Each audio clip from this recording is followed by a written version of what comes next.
GTN Radio. Hear the difference.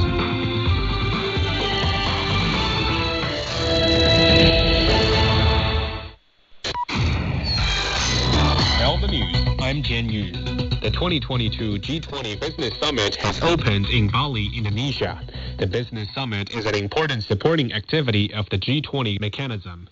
More than 1,000 business leaders are expected to discuss topics such as sustainable development of resources, carbon emissions reduction, and technological innovation. Leaders of the world's 20 largest economies will meet in the coming days for the G20 summit. Chinese President Xi Jinping will attend the event from Monday to Thursday. The annual G20 summit comes amid global challenges such as food security, climate change, and post-pandemic recovery. Selkina Aluwalia reports from Bali.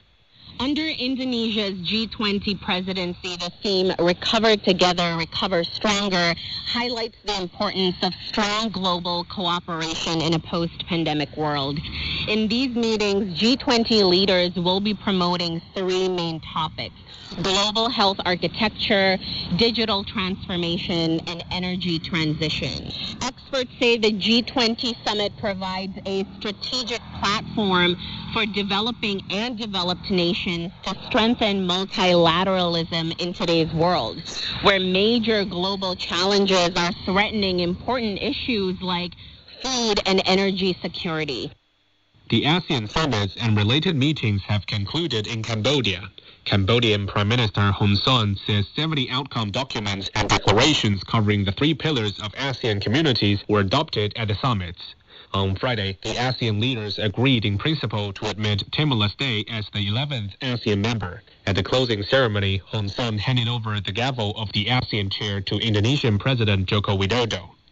The Chinese Foreign Minister has attended the inauguration ceremony of the Global Development Promotion Center. Wang Yi says the unveiling of the center marks new progress for China in implementing the Global Development Initiative.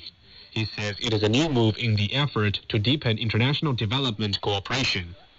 Chinese astronauts at the country's space station have entered the cargo spacecraft Tianzhou 5. Tianzhou 5 was launched on Saturday. It conducted a fast automated rendezvous and docking at the rear docking port of the space station's core module Tianhe.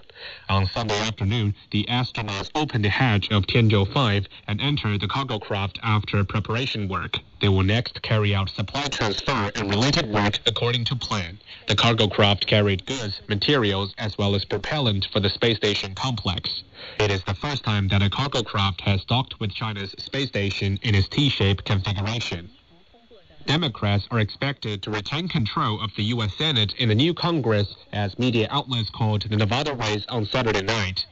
CNN and NBC News have both projected Democratic incumbent Senator Catherine Cortez Masto to defeat Republican candidate Adam Laxalt.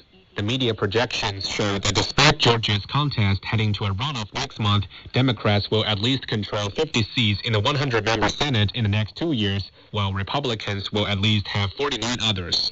The upper chamber of the U.S. Congress is currently divided 50-50, with Vice President Kamala Harris able to cast the tie-breaking vote in favor of Democrats. The control of the U.S. House of Representatives is also up for grabs, with 20 races still undetermined. Two vintage planes have collided in midair during an air show in Dallas in the U.S. state of Texas. Hank Coase is president of the company that put on the air show. We had two aircraft flying. One's a B-17, one is a P-63. The B-17 normally has a crew of 4 to 5. That was what was on the aircraft. And the P-63 is a single piloted fighter-type aircraft. Dallas Fire Rescue says there are no reported injuries among people on the ground. Many of the pilots performing at the 7-year-old air show are retired military pilots. The Federal Aviation Administration is currently leading the investigation. Zhang Weili reclaimed her UFC strawweight champion on Saturday night at the Madison Square Garden in New York City by defeating two-time title holder Carla Esparza. Zhang stopped Esparza by submission by rear naked choke at round 2 when a takedown by Esparza led to a reversal by Zhang. The former champion took Esparza's back and sunk in the fight-ending submission. Zhang became the first Asian to win the UFC title in 2019. She lost her belt in 2021, but struggled back this year with a win in June. And that's the news. I'm Tian Yu.